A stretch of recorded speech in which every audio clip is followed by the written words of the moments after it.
sou a Valéria, sou uma das coordenadoras da Frente de Evangélicos pelo Estado de Direito. Eu sou Ariovaldo Ramos, sou um dos coordenadores da Frente de Evangélicos pelo Estado de Direito. A Frente de Evangélicos é um movimento que nasce em 2015 para 2016, protestando contra o impeachment por reconhecer nele um golpe de Estado.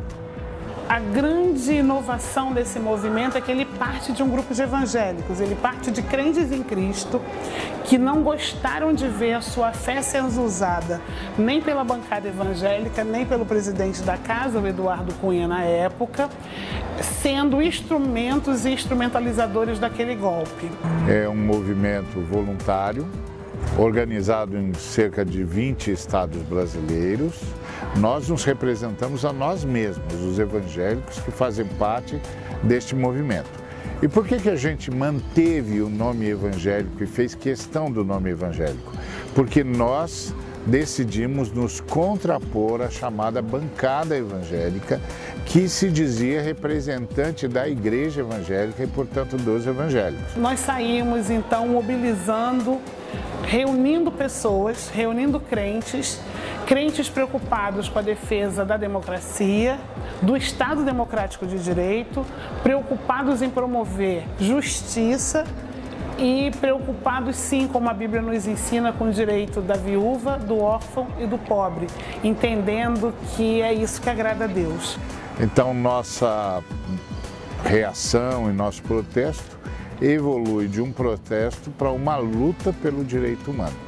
Essa é a nossa missão, levar uma formação para a base de tal maneira que a igreja evangélica não possa ser manipulada por fake news, por ações deliberadamente desonestas. Temas que trabalhamos são a Bíblia e o direito à terra, a Bíblia e o direito à moradia, a Bíblia e a situação da mulher, a Bíblia e a questão da infância.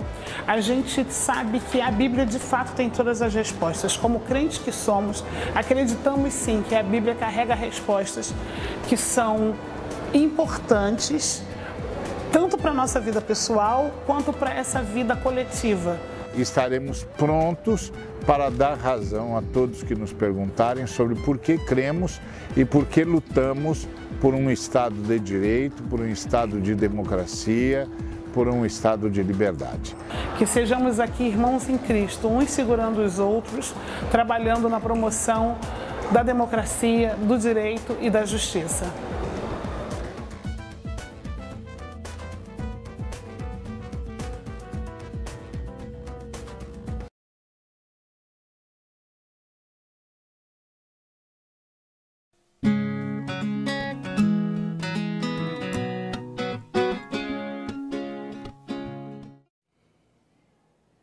Boa noite, a graça e a paz do Senhor Jesus.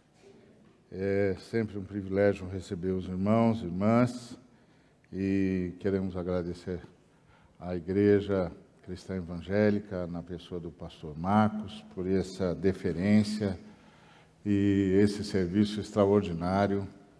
Muito obrigado mesmo. Gostaria de convidá-los e convidá-las para Romanos capítulo 8.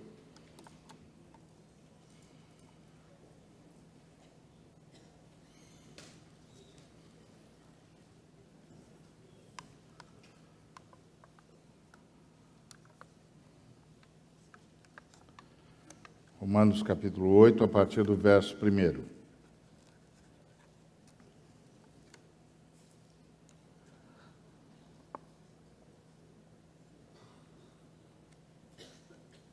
Agora, pois, já nenhuma condenação há para os que estão em Cristo Jesus, porque a lei do Espírito da vida, em Cristo Jesus, te livrou da lei do pecado e da morte. Porquanto o que for impossível à lei, no que estava enferma pela carne, isso fez Deus, enviando seu próprio Filho em semelhança de carne pecaminosa e no tocante ao pecado, e com efeito condenou Deus na carne o pecado, a fim de que o preceito da lei se cumprisse em nós, que não andamos segundo a carne, mas segundo o Espírito, porque os que se inclinam para a carne cogitam das coisas da carne, mas os que se inclinam para o Espírito, das coisas do Espírito. Porque o pendor da carne dá para a morte, mas o do espírito para a vida e paz. Por isso o pendor da carne é inimizade contra Deus, pois não está sujeito à lei de Deus, nem mesmo pode estar. Portanto, os que estão na carne não podem agradar a Deus. Vós, porém, não estáis na carne, mas no Espírito, se, de fato, o Espírito de Deus habita em vós. E, se alguém não tem o Espírito de Cristo, esse tal não é dele. Se, porém, Cristo está em vós, o corpo, na verdade, está morto por causa do pecado, mas o Espírito é vida, por causa da justiça. Se habita em vós o Espírito daquele que ressuscitou a Jesus dentre os mortos, esse mesmo que ressuscitou a Cristo Jesus dentre os mortos, vivificará também o vosso corpo mortal, por meio do seu Espírito que em vós habita. Assim, pois, irmãos, somos devedores não à carne, como se constrangidos a viver segundo a carne, porque se viverdes segundo a carne, caminhais para a morte. Mas, se, pelo Espírito, mortificardes os feitos do corpo, certamente vivereis. Pois todos os que são guiados pelo Espírito de Deus são filhos de Deus. Porque não recebestes o espírito de escravidão para viverdes outra vez atemorizados, mas recebestes o espírito de adoção, baseados no qual clamamos, Abba, Pai. O próprio Espírito testifica com o nosso espírito que somos filhos de Deus. Ora, se somos filhos, somos também herdeiros, herdeiros de Deus e co-herdeiros com Cristo. Se com ele sofremos, também com ele seremos glorificados. Porque para mim tenho por certo que os sofrimentos do tempo presente não podem ser comparados com a glória a ser revelada em nós. A ardente expectativa da criação aguarda a revelação dos filhos de Deus. Pois a criação está sujeita à vaidade, não voluntariamente, mas por causa daquele que a sujeitou, na esperança de que a própria criação seja redimida do cativeiro da corrupção para a liberdade da glória dos filhos de Deus. Porque sabemos que toda a criação, a um só tempo, geme e suporta angústias até agora. E não somente ela, mas também nós, que temos as primícias do Espírito. Igualmente gememos em nosso íntimo, aguardando a adoção de filhos, a redenção do nosso corpo. Por quê? Na esperança fomos salvos. Ora, a esperança que se vê não é esperança, pois o que alguém vê, como espera. Mas, se esperamos o que não vemos, com paciência o aguardamos. Também o Espírito, semelhantemente, nos assiste em nossa fraqueza, porque não sabemos orar como convém. Mas o mesmo Espírito intercede por nós sobremaneira, com gemidos inexprimíveis. E aquele que sonda os corações sabe qual é a mente do Espírito, porque segundo a vontade de Deus é que ele intercede pelos santos. Sabemos que todas as coisas cooperam para o bem daqueles que amam a Deus, daqueles que são chamados segundo o seu propósito. Porquanto aos que de antemão conheceu, também os predestinou para serem conformes à imagem de seu Filho, a fim de que ele seja primogênito entre muitos irmãos. E aos que predestinou, a esses também chamou. Aos que chamou, a esses também justificou. E aos que justificou, a esses também glorificou. Que diremos, pois, à vista destas coisas? Se Deus é por nós, quem será contra nós? Aquele que não poupou seu próprio filho, antes, por todos nós o entregou, porventura, não nos dará graciosamente com ele todas as coisas? Quem intentará acusação contra os eleitos de Deus? É Deus quem os justifica. Quem os condenará? É Cristo Jesus quem morreu, ou, antes, quem ressuscitou, o qual está à direita de Deus e também intercede por nós. Quem nos separará do amor de Cristo?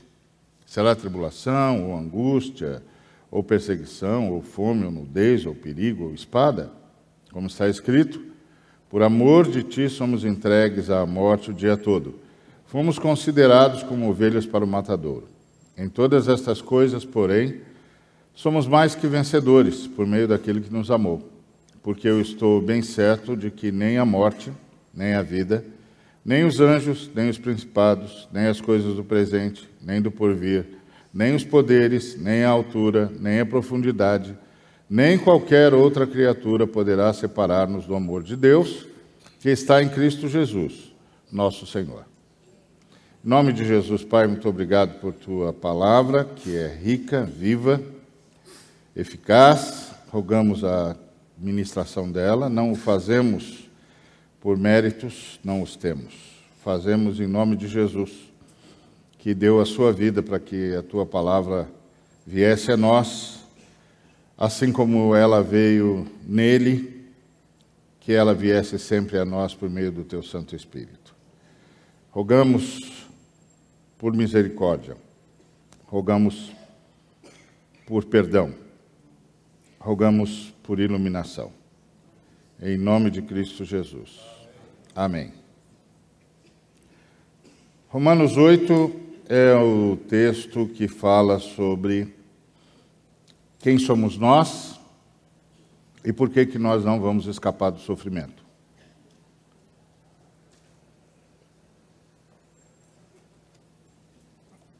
A primeira pergunta que o texto responde é: quem somos?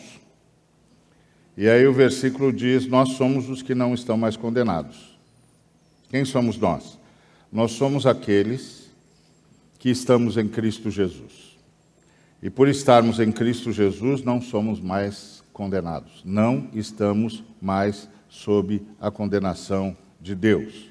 Nós estamos em Cristo Jesus.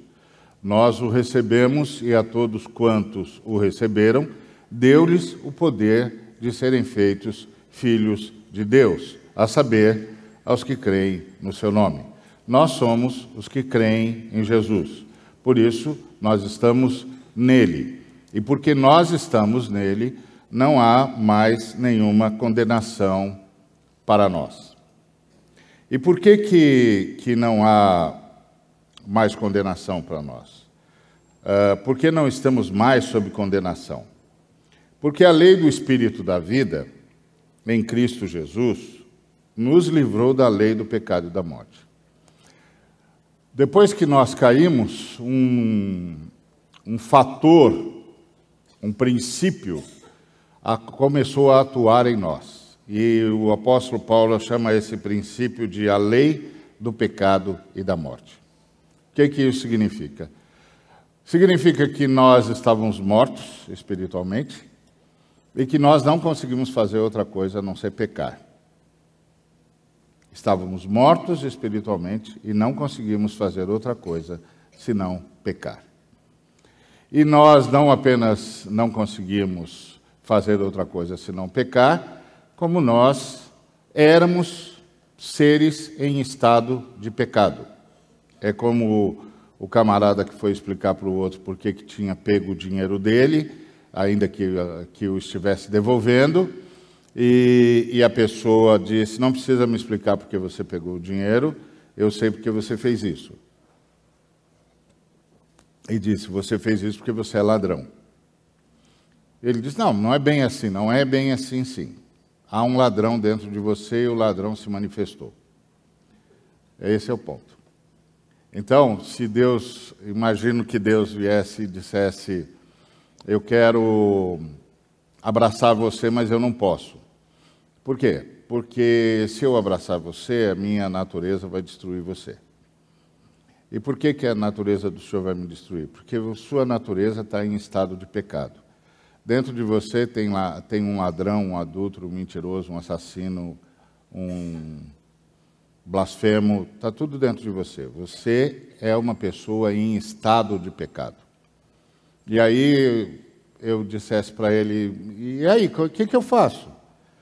Aí ele diz: morra. Morra. Não, mas se eu morrer, quem que o senhor vai abraçar? E aí ele diz: morra no meu filho, porque o meu filho consegue a proeza de matar o pecador e ressuscitar o ser humano. Então, é isso que o Paulo está dizendo. Nós estamos em Cristo Jesus. Então, antes nós tínhamos uma lei atuando em nós, um princípio ativo atuando em nós. E o princípio ativo que atuava em nós era o princípio do pecado e da morte. Nós éramos seres em estado de pecado, estávamos mortos espiritualmente e tudo que a gente conseguia fazer era pecar. E quando a gente fazia alguma coisa que a gente pudesse chamar de o bem, era um empréstimo de Deus. Deus emprestou as suas qualidades, os passíveis de serem emprestadas, para que o mal não dominasse tudo e todos. E isso tornou a vida tolerável. Ficou tolerável porque Deus emprestou o bem para os homens, por isso que gente que não ama Deus, ama. E como é que eles amam se amor é uma qualidade de Deus? Deus emprestou. Por isso que gente que não ama Deus tem senso de justiça. Como é que eles têm senso de justiça? Deus emprestou. Por que Deus emprestou? Para dar manutenção para a humanidade. Então Deus deu manutenção para a humanidade para que a humanidade pudesse ser alcançada pela redenção na história. Porque tudo que Deus vai fazer conosco e por nós vai fazer na história, porque somos seres presos à história. Então, tinha um princípio atuando em nós. Agora, nós que estamos em Cristo Jesus, temos um outro princípio atuando em nós. É a lei do Espírito de vida, ou o Espírito da vida, que é o Espírito Santo. Então, agora, nós temos um outro princípio ativo atuando em nós.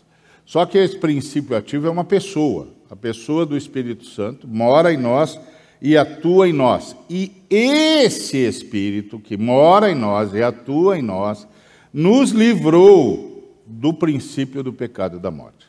O que quer dizer que nós não estamos mais obrigados a pecar. Isso quer dizer que se eu peco, peco porque quis.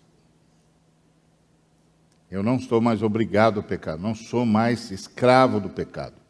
A lei do pecado e da morte não atua mais em mim, não atua mais em você, não atua mais em nós que estamos em Cristo Jesus. A gente agora peca porque a gente dá lugar às nossas carências e prefere satisfazer as nossas carências a manter a nossa identidade. A nossa identidade agora é de gente que está em Cristo Jesus, em quem atua o Espírito de Deus. Essa é a nossa identidade.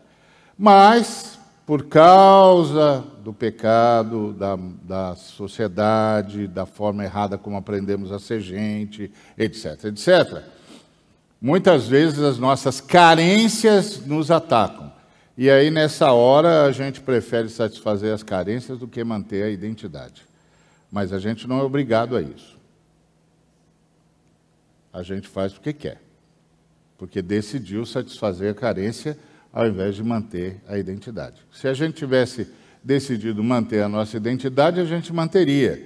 Porque o Espírito da vida é um princípio ativo entre nós. É uma pessoa atuando em nós.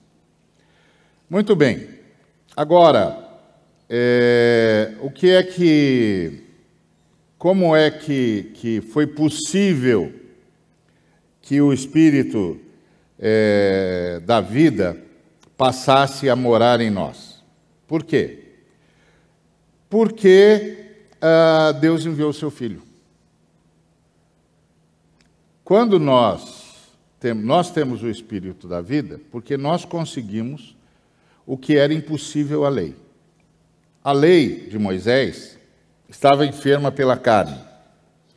E aí, as pessoas do passado, Moisés, Abraão, etc., e todos os outros que viveram baseado nos sacrifícios que apresentaram, eles não conseguiram se livrar do princípio do pecado e da morte. Eles conseguiram dar uma diminuída na intensidade. Por quê? Porque o sacrifício que eles apresentavam, que era um sacrifício de cordeiros, era suficiente para que eles não morressem, mas não era suficiente para que eles ressuscitassem. Então, o sacrifício que eles ofereciam, e eles ofereciam o sacrifício, era suficiente para que eles não morressem. Então, o animal morria no lugar deles, mas não era suficiente para que eles ressuscitassem. O sacrifício que foi oferecido em nosso favor, e também em favor deles, porque eles estavam na expectativa de que esse sacrifício viria, é um sacrifício que nos permitiu a ressurreição. Então, Deus enviou o seu próprio Filho em semelhança de carne pecaminosa, ou seja, assumiu a nossa condição, assumiu a nossa carne, assumiu o nosso corpo, assumiu as nossas fraquezas.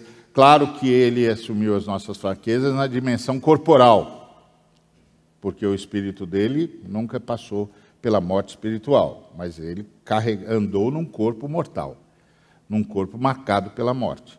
Por isso, todas as tentações de Jesus, lá no deserto, tinham a ver com o seu corpo. Está com fome? Come. Você é filho de Deus? Então, o texto diz que o seu corpo não vai sofrer nada, que os anjos não vão permitir que o seu corpo tropece, que você seja ferido por pedra qualquer. Pula daqui, vamos ver.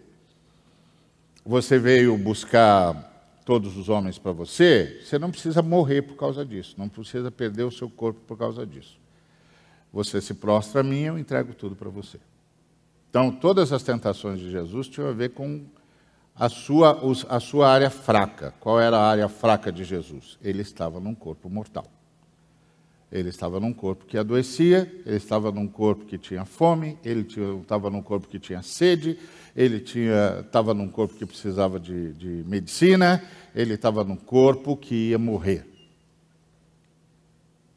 Então, todas as tentações dele foram em cima da carência que ele tinha. A carência que ele tinha estava no corpo.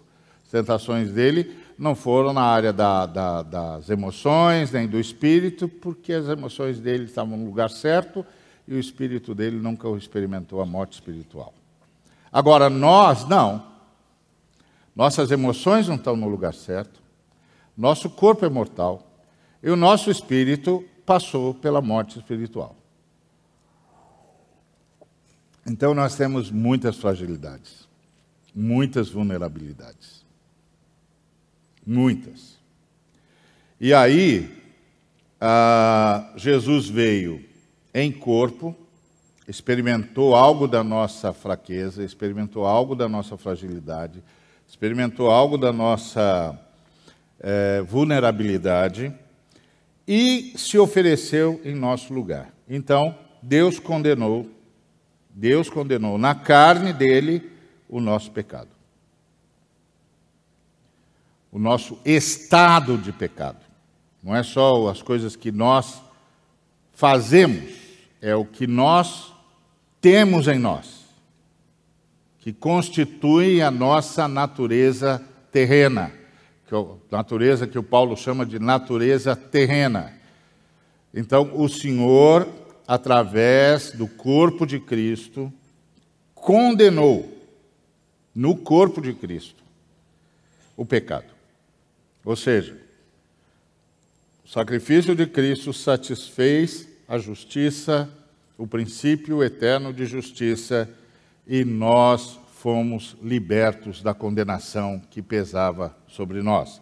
Por isso, não há mais nenhuma condenação para os que estão em Cristo Jesus, porque tudo o que fazemos e tudo o que somos foi pago no sacrifício do Cordeiro. E graças a esse sacrifício, o Espírito de Deus pôde vir morar em nós. E o Espírito de Deus, morando em nós, ressuscita o nosso espírito e se torna um princípio ativo dentro de nós.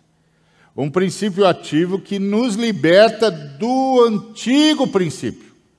Antes tinha um princípio ativo em nós também, que era o princípio do pecado, a lei do pecado e da morte. Mas agora, o princípio que atua em nós é a lei do Espírito da vida, em Cristo Jesus. Então, o que está pressuposto é que vamos nos manter em Cristo Jesus. E nos manter em Cristo Jesus não é um esforço de ação, é uma postura de rendição. Não é um esforço de ação, é uma postura de rendição. Eu sempre costumo dizer que a fé cristã, a vida cristã é subir uma escada, mas é subir uma escada rolante. Não é você que sobe a escada, é a escada que sobe você. E todas as vezes que eu faço isso, que eu falo isso, alguém sempre me procura para dizer qual é a minha parte. A sua parte é ficar na escada. O Espírito Santo pôs você na escada. Não saia daí. O que significa que o Espírito Santo nos pôs na escada? O Espírito Santo nos convenceu. Nos convenceu de que somos pecadores. De que pelo nosso próprio esforço não conseguimos satisfazer a justiça. E em não satisfazendo a justiça, não escaparemos do juízo. O Espírito Santo nos convenceu disso. Vocês estão em estado de pecado. Pelo seu próprio esforço, vocês não conseguem sair do estado de pecado. Em não conseguindo sair do estado de pecado, vocês não satisfarão o princípio da justiça.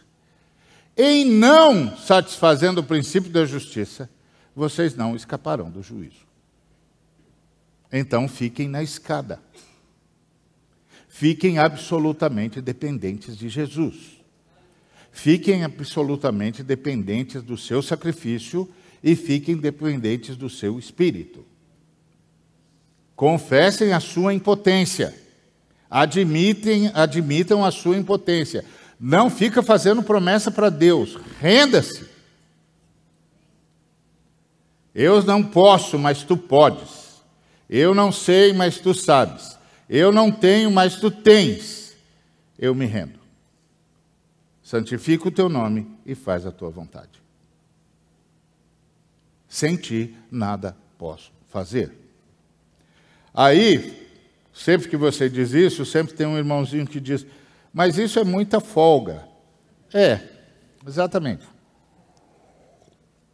É a mesma folga do náufrago. Por que que um bom salva-vidas espera o sujeito que está morrendo afogado parar de se debater? Porque o sujeito que está morrendo afogado, está se debatendo, é um sujeito, claro, tentando se salvar e achando que pode. Mas se ele pudesse se salvar, ele não estava no estado em que está. Ele não pode. Então você não pode chegar perto dele enquanto ele está se debatendo, que ele vai se agarrar em você e vai levar você para o fundo. Porque ele acha que pode, mas ele não pode. A única chance que ele teria era de parar de se debater e se entregar nas mãos do salva-vidas. Porque ele não tem como sair pelas suas próprias forças do estado de semi-naufrágio que ele está. Mas ele não vai fazer isso porque ele está no desespero da presença da morte. Então o que o salva-vidas faz? Espera. Espera. Uma hora ele vai parar de se debater. Se o salva-vidas tiver uma boia, ele joga a boia, já sabe que o sujeito vai agarrar a boia mesmo, que ele vai agarrar qualquer coisa que passar perto dele. Mas se ele não tem a boia, ele tem que esperar. Até o sujeito se dar conta de que não pode. Aí ele desiste. A hora que ele desiste é a vez do salva-vidas. Então não é uma questão de folga, é uma questão de impossibilidade. É impossível aos homens. Jesus disse isso com todas as letras. É impossível. Quando os discípulos perguntaram, ele respondeu: é impossível. Impossível aos homens. Mas o que é impossível aos homens é possível a Deus. Então, o Senhor condenou na carne de Jesus, no corpo de Jesus, o nosso pecado. Jesus, que não pecou, morreu por todos que não sabem fazer outra coisa senão pecar. Um Deus abandonou a sua glória. Uma das pessoas de Deus abandonou a sua glória. O sacrifício de Cristo é anterior à história e manifestado na cruz. Então, por causa disso, nós agora temos um outro princípio ativo em nós. E aí o que acontece agora? Agora, mais do que satisfazer o princípio da lei, nós superamos o padrão da lei. Mais do que satisfazer a lei de Moisés, nós superamos o padrão da lei de Moisés. O texto diz, a fim de que o preceito da lei se cumprisse em nós, que não andamos segundo a carne, mas segundo o Espírito. a lei de Moisés dizia que toda aquela alma que pecar, morrerá. Agora, nós não só não caímos mais nos preceitos da lei de Moisés, como nós vivemos num padrão superior. Porque nós vivemos num padrão do princípio que atua em nós. E o princípio que atua em nós é o princípio do Espírito da vida, o Espírito Santo. É a ação poderosa dessa pessoa maravilhosa da Trindade, que é o Espírito Santo. O princípio do Espírito Santo atuando em nós, gera em nós um fruto. Amor, paz, alegria, bondade, benignidade, fidelidade, mansidão, longanimidade, domínio próprio. Então o Espírito gera em nós um padrão que é superior ao padrão que a lei de Moisés estabelecia. Por isso, contra essas coisas, não há lei. O apóstolo está falando da lei de Moisés. A lei de Moisés nem alcança esse padrão. Porque esse é o padrão de quem agora manifesta amor, manifesta paz, manifesta alegria, manifesta bondade, manifesta benignidade, intenção de sempre fazer o bem, manifesta fidelidade, é gente cuja palavra vale o peso em ouro, manifesta longanimidade, capacidade de suportar o sofrimento, de suportar a imaturidade do outro, manifesta domínio próprio. Domínio próprio não é simplesmente não ter uma explosão temperamental. Domínio próprio é ter controle sobre a sua alma. É a fala do salmista. Pelo contrário, eu fiz calar e sossegar a minha alma, como uma criança que se ajeita nos braços da mãe. Isso é domínio próprio, quer dizer que agora as minhas emoções estão nos seus devidos lugares. Isso é fruto do Espírito, da ação do Espírito. E isso é um gabarito para nós. A gente precisa aprender que as Escrituras Sagradas, mais do que um aparente livro de receitas, é antes e acima de tudo um gabarito. Porque o que acontece conosco é um milagre. Então as Escrituras nos fornecem o gabarito para a gente saber se o milagre realmente aconteceu em nós. Então, para que se cumprisse em nós, que não andamos segundo a carne, não estamos mais sendo guiados pela nossa natureza terrena, mas sendo guiados pelo Espírito. E essa é a lógica que está aqui. Agora, o que nós precisamos saber? Que os que se inclinam para a carne, para a natureza terrena, cogitam das coisas da natureza terrena. Então, se inclinou, você vai ser estragado por esse negócio. Você vai ser engolido por esse negócio. Você vai precisar chamar por socorro de novo. É como a pessoa que chegou para o pastor e disse: eu estou com tal e tal problema, estou lutando contra isso, etc, etc. O pastor disse: para de lutar. Como parar de lutar? Eu tenho de lutar contra isso. Para de lutar. Para de lutar. Você não tem condições de vencer isso. Você tem de se render. Você tem de admitir que não pode. Que você se inclinou para a natureza terrena e você está agora emaranhado. Esse negócio virou uma tessitura. E você está emaranhado nisso. Você não vai sair disso pela sua força. Para de lutar. Quanto mais você se mexe, mais esse nó aperta. Para de lutar. E aí ele disse: o que é o que eu faço então?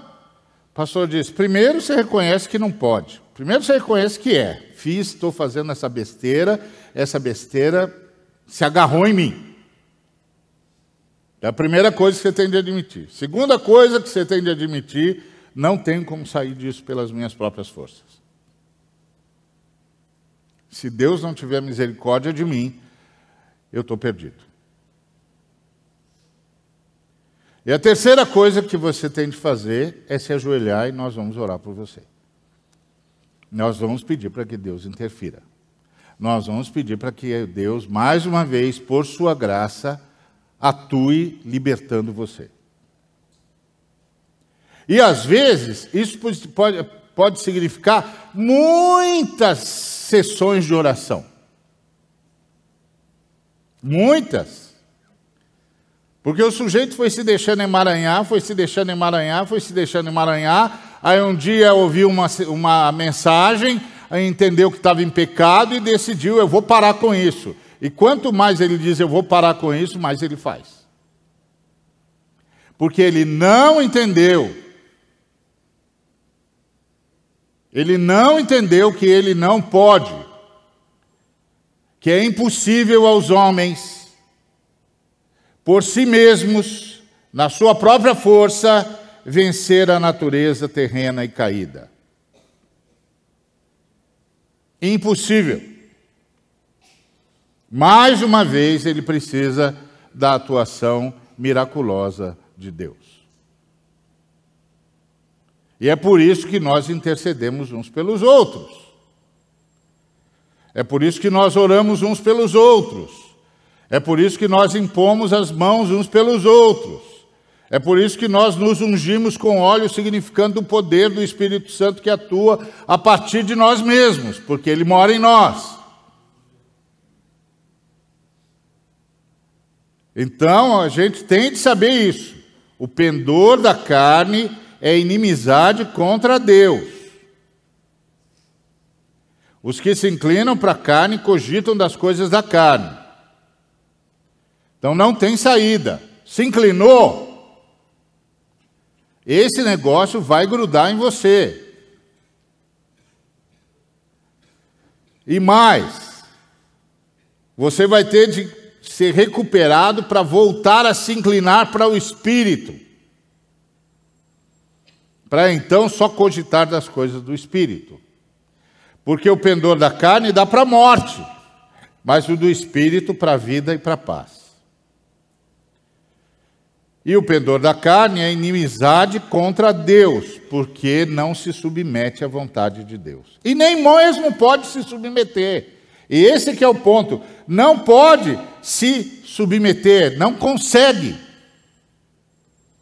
Portanto, os que estão na carne não podem agradar a Deus.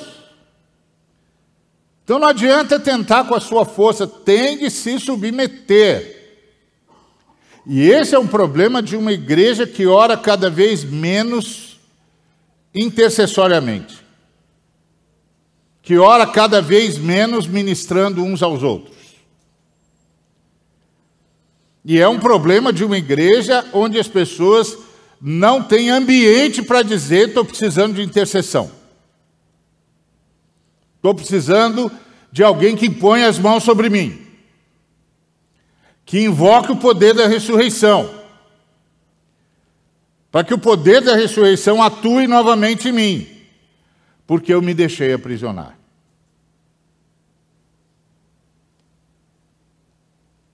Eu me deixei aprisionar. Eu não me dei conta. Ou me dei e não quis parar, não consegui parar. O fato é que agora eu estou amarrado. Eu percebo que estou amarrado. E vivo jurando para mim mesmo que vou parar esse negócio. Mas esse negócio é mais forte do que eu. É verdade, é mais forte mesmo. E aí o que eu faço? Se ajoelha, meu filho. Se ajoelha. Confessa o pecado para Deus, diz, olha, eu não posso, se o Senhor não for comigo, não tem saída. E aí os irmãos vão interceder por você. E muito vale pela sua eficácia a oração do justo, é a oração intercessória. É a intercessão que nos cura da prisão onde nós mesmos nos metemos depois que voltamos para o princípio do pecado e da morte. Então isso é alguma coisa que a gente precisa saber, para estarmos sempre conscientes de quem é que nós somos. Nós somos os que não estão na carne, ou pelo menos não deveriam estar, mas no Espírito, se de fato o Espírito de Deus habita em nós. Se o Espírito de Deus, de Cristo, não habita em nós, então nós não somos dele, então não tem o que fazer a não ser se converter. É isso que o Paulo está dizendo. Ó, se o Espírito Santo não está em você, então você tem que se converter. Mas ele está falando aos irmãos de Roma que aqueles que receberam a Cristo têm o Espírito de Cristo. E que nós agora não somos mais obrigados a atender para a carne. Nós não tem uma força mais que nos obriga. Antes tinha, agora não tem mais. Então, se eu estou fazendo, é porque eu quis cair em tentação. Esse quis cair em tentação pode ter um montão de história e agravantes e atenuantes, não importa. Mas só tem um jeito de sair disso. E o único jeito de sair disso é confessar a sua impotência, pedir perdão a Deus e pedir que os irmãos intercedam por nós. Às vezes, até para pedir perdão precisa de ajuda.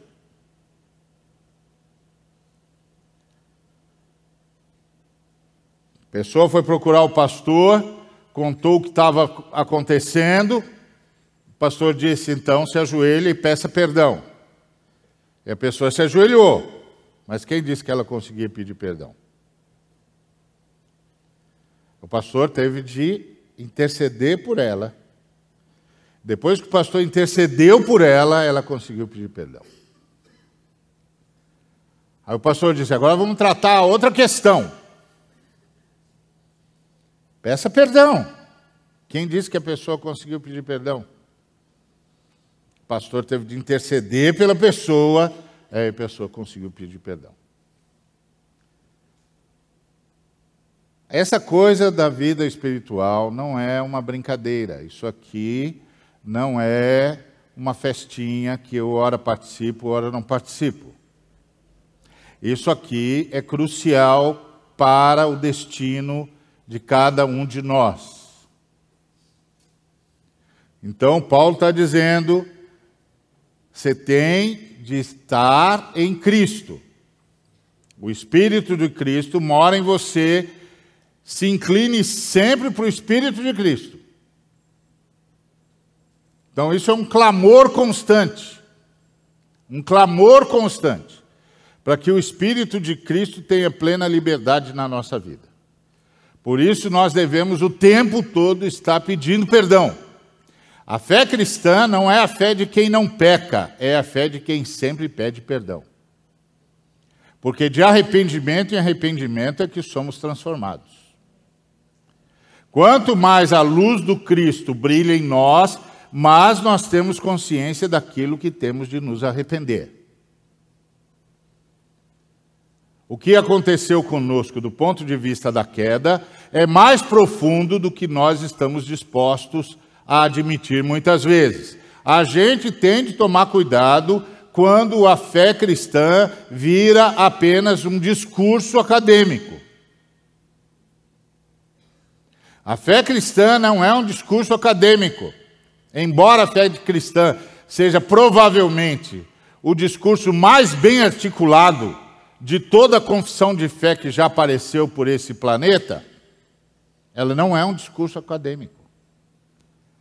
Ela é uma questão de vida. É uma questão de relacionamento com o Pai, relacionamento com o Filho, relacionamento com o Espírito Santo. Ela é relacional. O mero discurso não significa nada. se ele não for a descrição de um relacionamento.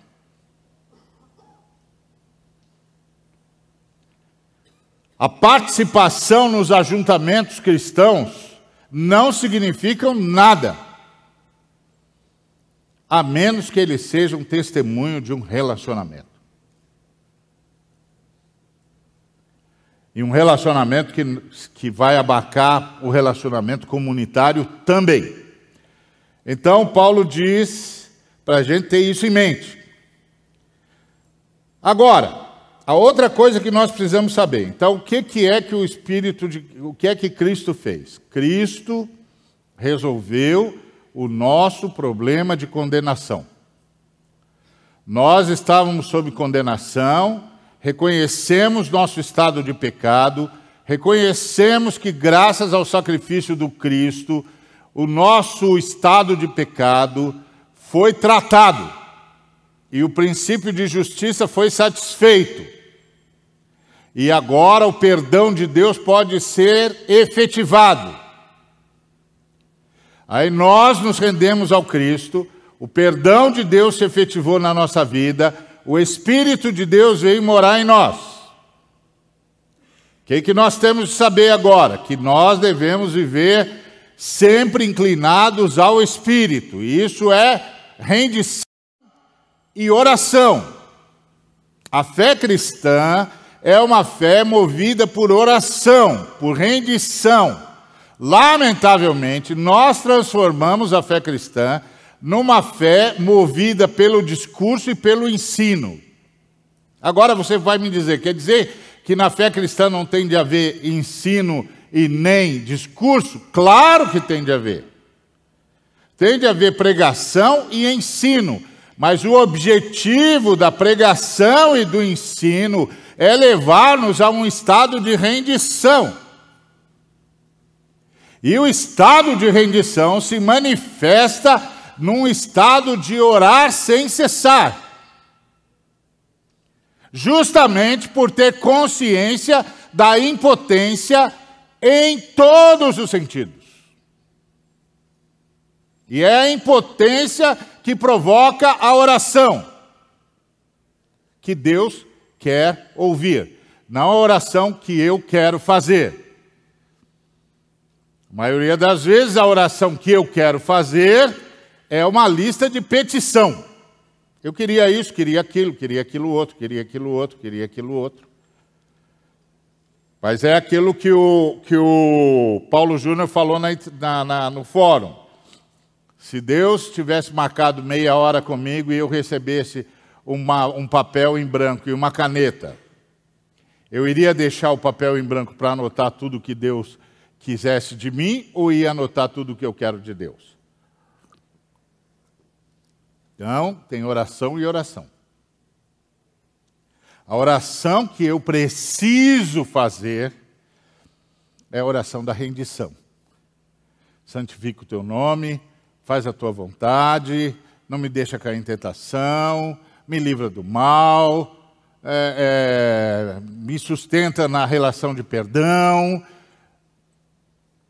me mantém em comunhão, em estado de doação, de rendição e de responsabilidade para com os irmãos. Então, o sacrifício de Cristo, então, nos livrou da condenação. Por causa do sacrifício de Cristo, o Espírito Santo pôde vir morar em nós. E o Espírito Santo morando em nós nos livra do princípio do pecado e da morte. E passamos então a viver num outro princípio, que é o princípio que é o próprio Espírito em nós, que nos leva a inclinar-nos para o Espírito e manifestar o seu fruto. Agora, temos de nos lembrar que ainda podemos cair na natureza terrena. É por isso nosso estado constante de oração para ficarmos na escada e sermos ascendidos pelo Espírito Santo. Agora, do que o sacrifício de Cristo nos livrou, mas ainda não efetivou?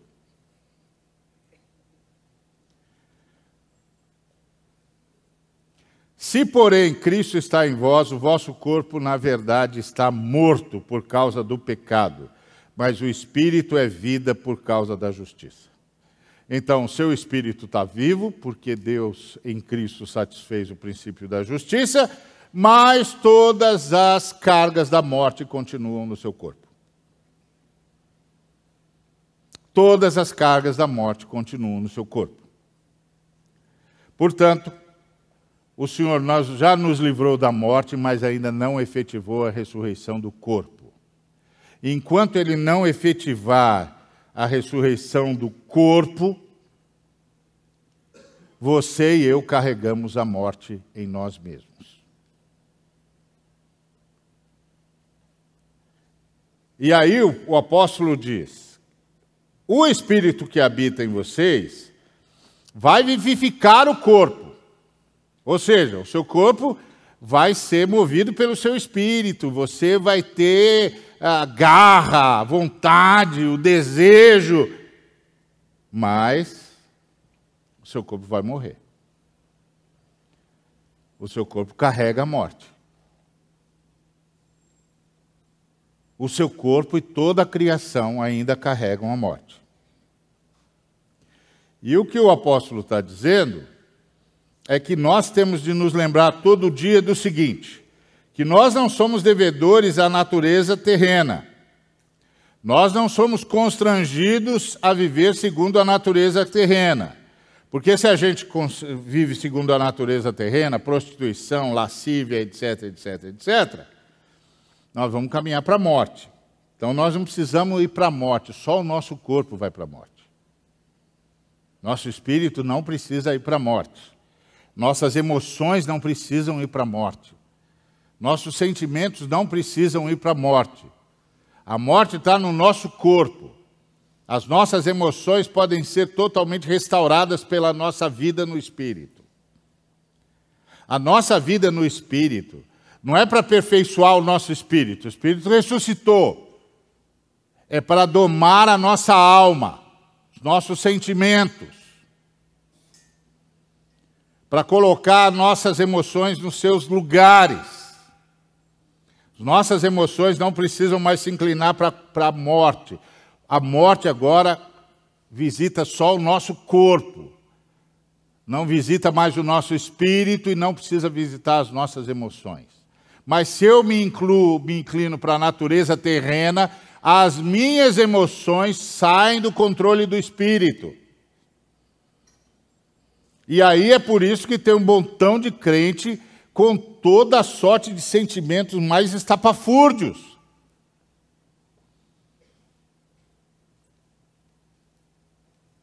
E aí você olha para o camarada e ele está cheio de sentimentos da morte. Sentimentos que o levam a desrespeitar o próximo. Sentimentos que o levam exatamente no caminho contrário do fruto do Espírito. Qual é o problema dele? O espírito dele voltou a morrer? Não, mas ele se inclinou para a natureza terrena e as emoções saíram do controle do espírito. Então é preciso se inclinar para o espírito, para as emoções serem controladas pelo espírito. É a lógica do salmista de novo. Pelo contrário, fiz calar e sossegar a minha alma, como uma criança que se acomoda nos braços da sua mãe. Tenho domínio sobre a minha alma, domínio sobre os meus sentimentos, domínio sobre as minhas emoções, e esse domínio vem do Espírito. Então, se as minhas emoções estão fora de controle, é porque eu não estou me inclinando para o Espírito. Eu preciso pedir ajuda. Não adianta dizer, não, eu não quero sentir isso, eu não quero ter essa vontade, eu não quero ter essa raiva, eu não quero ter essa paixão. Está fora de controle, meu amigo. Você se inclinou para a carne, para a natureza terrena. Suas emoções estão fora de controle. Volta para o Espírito. E isso é um negócio complicado, porque nós vivemos numa época em que as emoções são epistemológicas, são caminho para a verdade. Então o cara diz, não, eu estou sentindo. E daí que você está sentindo? Você está sentindo o que não devia sentir. Você está abrigando a emoção que você não devia abrigar. Suas emoções estão fora de controle. Você se inclinou para a natureza terrena. Você permitiu que o espírito, que o princípio do pecado e da morte voltasse a atuar nos seus sentimentos. Você precisa reconhecer que isso é pecado. E você precisa reconhecer que você não tem poder em si mesmo para tratar disso. Que você precisa confessar o seu pecado, cair de joelhos e pedir intercessão. E que isso pode durar muitas orações, muitas orações.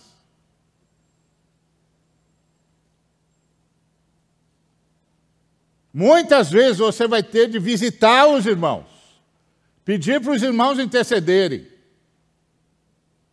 até que aquilo que emaranhou você seja desatado. Então, tem de ter essa consciência. A outra coisa que eu e você precisamos saber é que o nosso corpo continua morto. Ainda que o Espírito use o nosso corpo, e isso é que é vivificado, o nosso corpo se oferece como instrumento de justiça, o nosso corpo se oferece como instrumento do bem, o nosso corpo se oferece como instrumento de paz, o nosso corpo se oferece e é usado pelo Espírito de Deus em união com o nosso espírito, para abençoar, para corrigir, para ajudar, para construir, ele ainda está carregado de morte. Ele ainda está carregado de morte. E ele ainda é, portanto, um fator de tentação. Porque eu ainda sentirei necessidade de preservá-lo da dor, de preservá-lo do cansaço, do enfado, da fome, do sacrifício. Então eu tenho de admitir, é porque o meu corpo ainda carrega a morte, eu preciso lutar contra a morte no meu corpo. Eu tenho de mortificar os feitos do corpo. Eu tenho de lutar contra a morte no meu corpo. É por isso que a gente jejua, para dominar o corpo. Por isso que a gente tem disciplina espiritual, para dominar o corpo. Por isso que a gente estabelece linhas de conduta para dominar o corpo. Nós estamos vivendo num estado de relaxamento que só permite que a carência do corpo acabe afetando a nossa vida no espírito. Então Paulo está dizendo, a morte de Cristo nos livrou da condenação, a morte de Cristo ressuscitou o nosso espírito, a morte de Cristo com a sua ressurreição permitiu a vinda do Espírito Santo, mas nós ainda estamos lutando com duas coisas em nós, a natureza terrena e a morte no corpo. A natureza terrena se manifesta ainda nas nossas emoções. Por isso nós temos de nos inclinar para o Espírito para que as nossas emoções sejam controladas pelo Espírito de Deus, que está unido ao nosso Espírito. E nós temos de controlar o nosso corpo. Temos de controlar o nosso corpo. Nós temos de mortificar o nosso corpo. Por isso que a gente tem e todos os cristãos do passado nos ensinaram sobre disciplinas espirituais. As disciplinas espirituais não são para a gente ganhar mais benefício de Deus, mas para a gente mortificar o corpo, para que o nosso ventre não se torne o nosso Deus, para que o nosso cansaço não se torne o nosso Deus. Por isso que é impressionante aquela passagem de Jesus multiplicando os pães, porque ele sai com os discípulos para Betsaida, para descansar em Betsaida.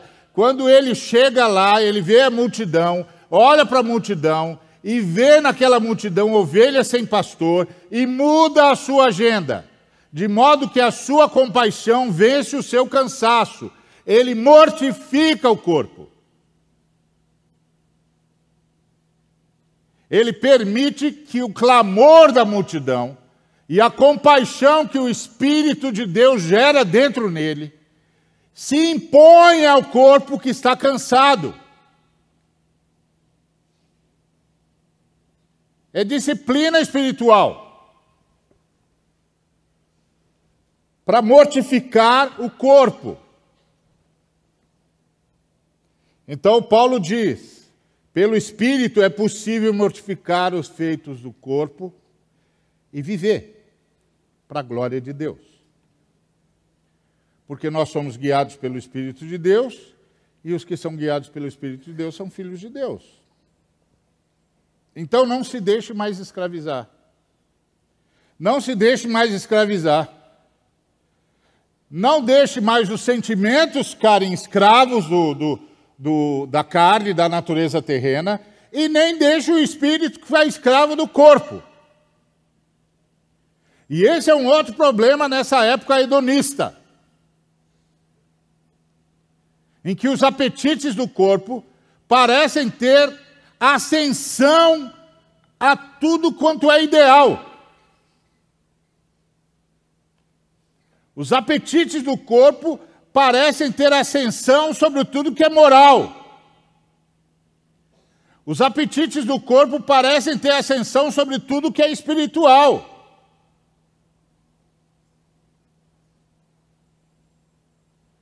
Nós temos de mortificar o corpo pelas disciplinas espirituais. Não é obra da carne. É reconhecimento de que nós temos uma luta no corpo, além de termos uma luta na natureza caída.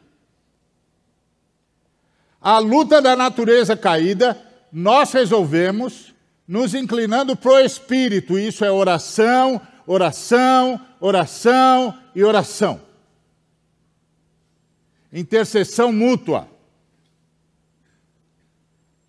Constante diante de Deus.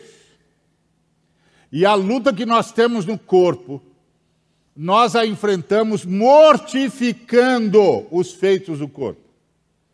Por disciplina espiritual. Nós temos de criar disciplinas espirituais. Pelo menos jejuar um dia por semana. Não vai fazer nada em relação à questão do corpo em si. É o princípio. É o princípio de mortificar o corpo. De deixar claro para o corpo que ele está a serviço do Espírito. E não o Espírito a serviço do corpo. Porque o corpo ainda está carregado de morte. Então não podemos nos deixar escravizar. E não precisamos mais ter medo, porque a gente já é filho.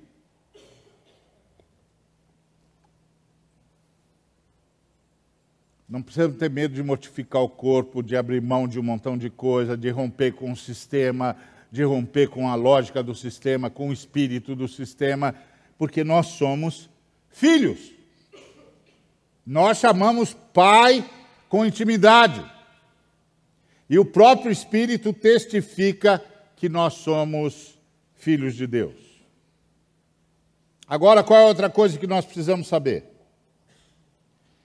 Que nós não vamos escapar do sofrimento. O sofrimento é um ambiente. O sofrimento é um ambiente. Depois que nós caímos, viver é estar num ambiente de sofrimento. O sofrimento é o delta de tempo entre a aniquilação merecida e a redenção obtida. Quando nós rompemos com Deus, nós tínhamos de deixar de existir. Deus nos manteve por causa do sacrifício do Cordeiro.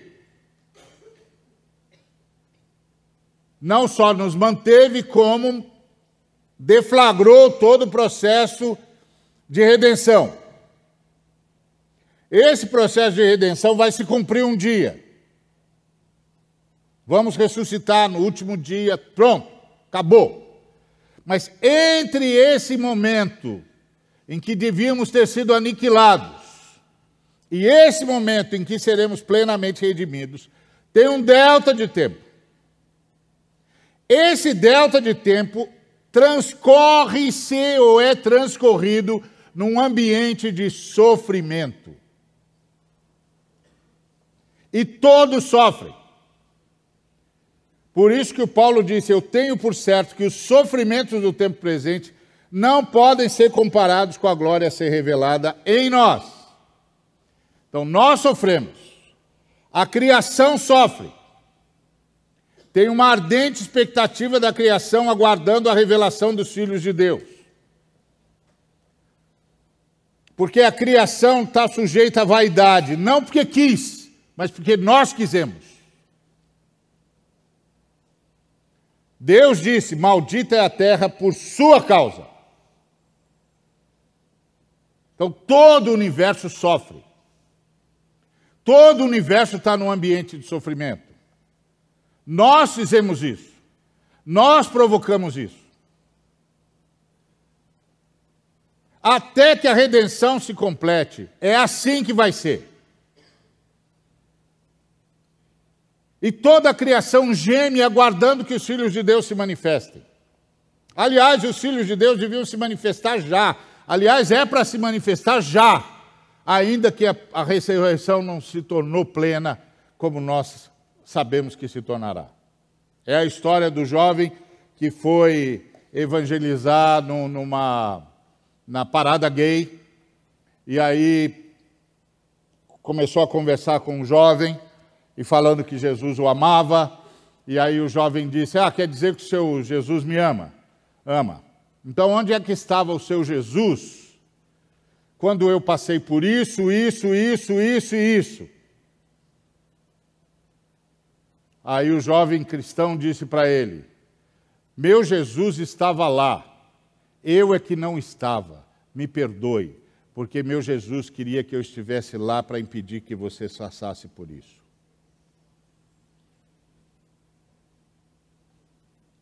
Isso é a criação aguardando pela revelação dos filhos de Deus. Quando cai uma árvore por causa da ganância humana, o grito dessa árvore não é onde está Deus.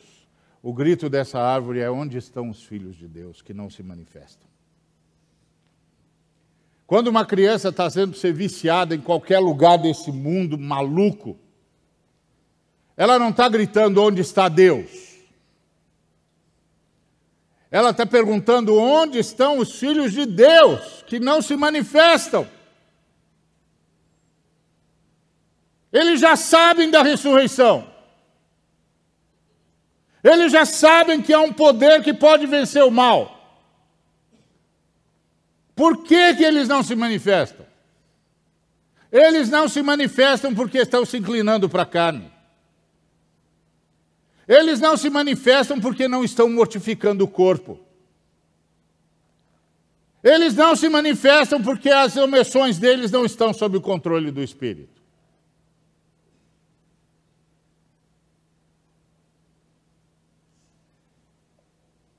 Então, a vitória do cristão não é não sofrer. A vitória do cristão é ser alguém que nenhum sofrimento pode derrotar. Porque o cristão sabe o que está acontecendo. E por isso ele está onde tem de estar. E por isso, a criação tem uma ardente expectativa em relação a nós. E nós sabemos da expectativa da criação, porque nós também temos essa expectativa em nós. Nós queremos ver o dia em que o nosso corpo não estará mais prisioneiro da morte.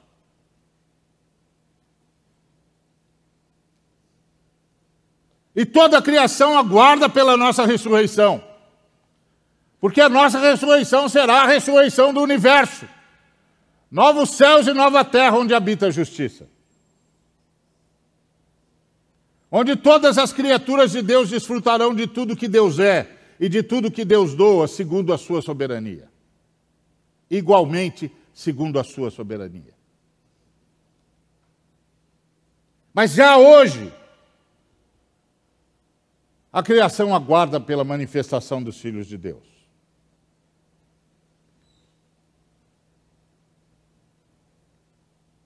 Então, meus irmãos, nós precisamos aprender que nós estamos lutando na história contra a natureza caída, contra a morte no nosso corpo, contra a ação de Satanás no sistema.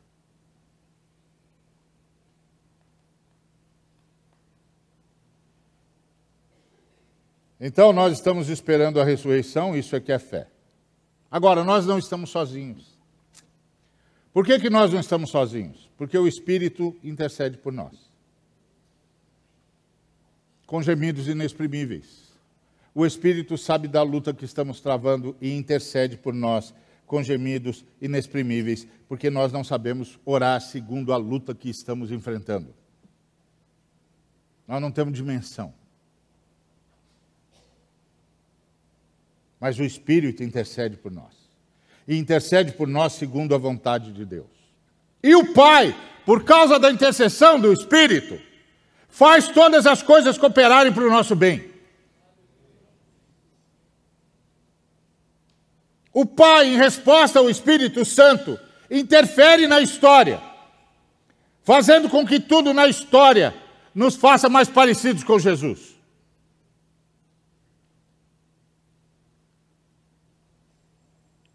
É fruto dessa intercessão.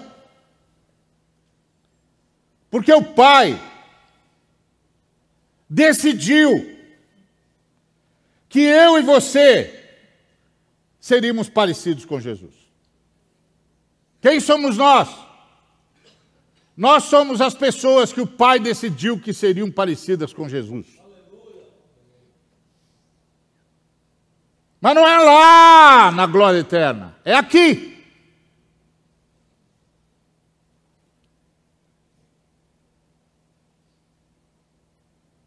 Porque na glória eterna seremos muito mais do que é possível ser hoje, porque, como disse o apóstolo João, nós o veremos como ele é e seremos semelhantes a ele. É o último salto ontológico. Mas aqui, agora, o Pai responde à intercessão do Espírito Santo, interfere na história.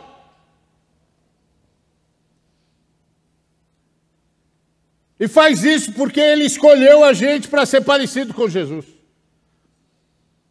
E por isso o apóstolo Paulo diz que nós temos um grito, nós temos uma certeza, que nada será contra nós. Não é essa besteirada de o meu inimigo. A minha amiga Ana estava me cantando umas músicas aí que fala dessa vocação para o meu inimigo não vai ter poder sobre mim, não sei o que lá. Não é dessa besteira aí, não.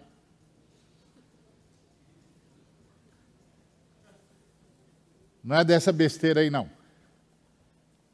A minha amiga Ana já me doutrinou. O que anda pelos arraiais evangélicos? Ela me perguntou, você ouve música evangélica? Eu falei, não ouço, não. Aí ela falou, por quê? Porque eu sou um cara que gosto da palavra, vou ficando irritado de ver o que o cara está falando. Aí eu digo, Jesus, eu vou pecar. Eu devia estar cantando para o teu louvor e eu vou pecar, eu não vou ouvir mais. Quer dizer, agora cada vez mais tem uns irmãos que eu paro para ouvir, como os louvores que nós tivemos aqui. Mas é muito difícil. E aí a minha amiga Ana começou a cantar para mim as músicas que andam por aí eu sei porque que o Espírito Santo disse, é bom você não ouvir mesmo.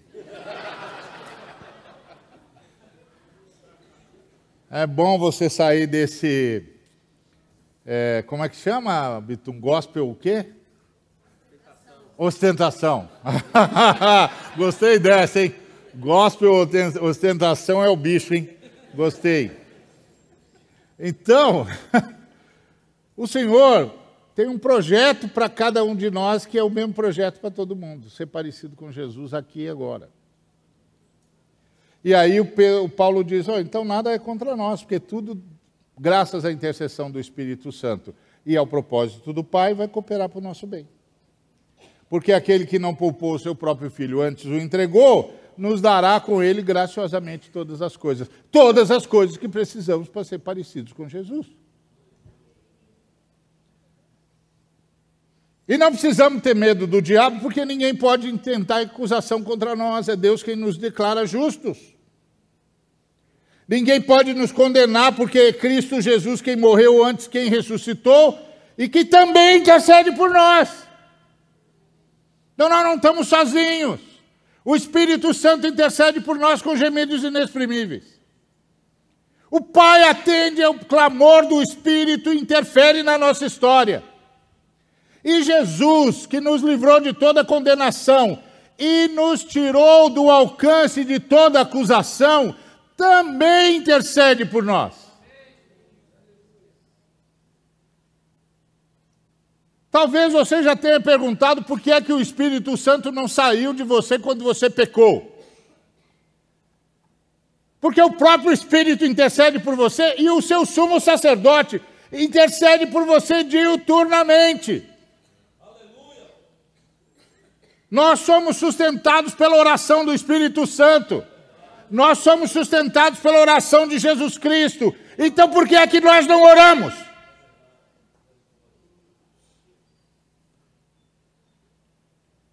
Se o Espírito Santo para nos manter de pé ora. Se Jesus Cristo para nos manter de pé ora. Por que que nós somos arrogantes?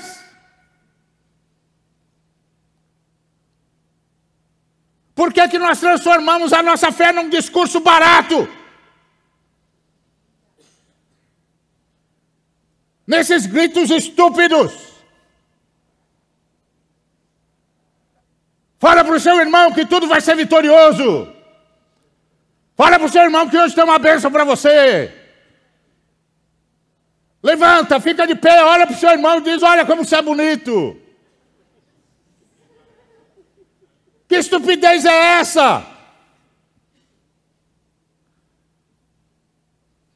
Que porcaria de autoajuda miserável é essa? Se o Espírito Santo nos sustenta com oração, se o Jesus, o nosso sumo sacerdote, nos sustenta com oração, você acha que a vida cristã é essa porcaria de falas idiotas?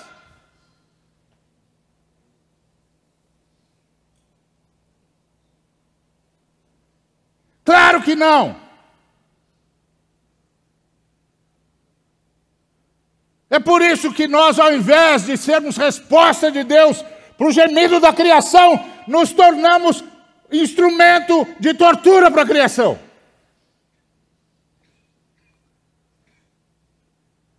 Porque com as emoções fora de controle e o corpo dominando as emoções e o espírito, o que que sobra para o universo?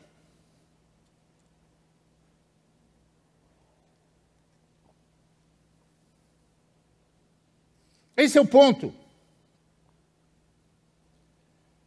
Então, quando você tem essa consciência, você sabe que não importa o que aconteça, nada vai significar que Deus não nos ama. Porque o sofrimento é o ambiente. Então nada nos separará do amor de Cristo. Nada vai nos convencer que Cristo não nos ame. Nem a tribulação, nem a angústia, nem perseguição, nem fome, nem nudez, nem perigo, nem espada. Porque o sofrimento é o ambiente onde nós vivemos. E assim como Cristo se entregou, nós também somos entregues. Para diminuir o sofrimento desnecessário de todos os seres humanos e de todas as criaturas de Deus. É para isso que usamos os nossos dons, para diminuir o sofrimento desnecessário. Há um sem número de sofrimentos desnecessários. É como o irmão que chegou para o pastor e disse: pastor, eu preciso de oração, porque minha empresa está em crise, faz 3 meses que a gente não recebe e eu não tenho mais como pagar o meu salário, eu preciso de um milagre. Pagar o meu aluguel, eu preciso de um milagre. E o pastor disse: esse milagre você já recebeu quando você entrou numa comunidade cristã. Você está na igreja, você está protegido. Nós vamos proteger você e a sua família. Nós vamos cuidar da sua casa. Você não vai ter problema com aluguel. Em relação à sua empresa, nós vamos ajudá-lo a buscar justiça. E aí, se a sua empresa falir, nós vamos pedir um milagre. Que esse que você está precisando, nós já temos. Só que é a família de Deus, o pão é nosso. Então você só tem de dizer o que a gente tem de fazer, nós vamos resolver o seu problema. Você está protegido. Você está na casa de Deus. Mas nós nem isso conseguimos fazer. Nós conseguimos fazer o bem nem para os domésticos da fé. Nós estamos tão dominados pelo corpo e pela carne, que nós só pensamos no nosso conforto. Nós ganhamos mais e nunca entendemos que ganhamos mais para o corpo, é sempre para nós. E aí, para satisfazer o nosso corpo, nós simplesmente extinguimos os recursos do corpo de Cristo. E aí o corpo de Cristo sofre. A família de Deus sofre. E a criação sofre. Porque os filhos de Deus se inclinaram para a natureza terrena e se tornaram escravos do corpo.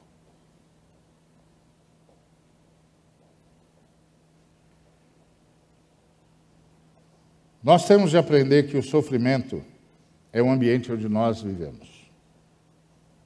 E que nós somos mais do que vencedores por meio daquele que nos amou. Não porque nós vamos parar de sofrer, mas porque nenhum sofrimento vai nos derrotar. E porque nós vamos nos socorrer uns aos outros, vamos socorrer a criação de Deus. E no que depender de nós, não vai haver nenhum sofrimento que não seja inevitável. Há sofrimentos que são inevitáveis. Então não tem jeito. Para esses, consolo. Mas há sofrimentos que são evitáveis pela disciplina, pela seriedade, pela consciência de que os nossos dons são para servir o corpo e a humanidade. Porque o corpo é corpo do Cristo, não é corpo do Senhor. Cristo é a missão do Senhor, redenção. Então o corpo é corpo do Cristo. A ação do corpo de Cristo é levar obras redentivas, pela proclamação e pela diaconia. Então, eu estou certo, disse o apóstolo, que nem a morte, nem a vida, nem os anjos, nem os principados, nem as coisas do presente, nem o porvir, nem os poderes, nem as alturas, nem a profundidade, nem qualquer outra criatura pode separar-nos do amor de Deus que está em Cristo Jesus. Aqui não é pode fazer a gente perder a salvação, não. Aqui é pode fazer Deus deixar de amar a gente ou significar que Deus deixou de amar a gente, porque nós sabemos que o sofrimento é o ambiente onde nós vivemos e é a ele que nós reagimos por amor a Deus, no Espírito de Deus, na força de Deus, para o bem da humanidade. Que Deus nos abençoe.